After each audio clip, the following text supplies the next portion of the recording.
Greetings everyone. In this module, we are going to discuss the rest of the fundamental rights, that is, cultural and educational rights. This right is specially made for the protection of minority communities, which are culturally or educationally minority in our country. Article 29 and 30 of our Constitution, they prescribe these rights. According to this, any community who has their own language, their own script, they have right to conserve their language, their script, and they have also the right to develop it. All the minorities, religious or linguistic, both, they can set up their own educational institutions, they can preserve them, and they can develop their own culture under this cultural and educational right. And the last fundamental right which we are going to discuss, that is right to constitutional remedies.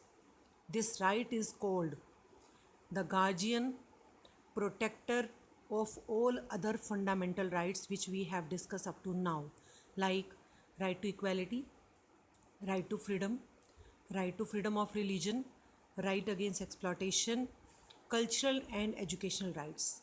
This right protect all our fundamental rights. This right give the power to the Indian citizen that they can go to the court, they can approach to the court if any of their fundamental rights is being violated. They can complain in the court.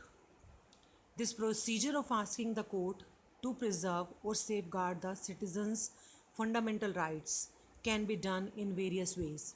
Means the court has issues various kind of orders, writs, which protect the fundamental rights of the Indian citizens, and under these five writs, a citizen can approach to the court when their fundamental rights are being violated, like habeas corpus, mandamus, prohibition, quo warranto, and certiorari.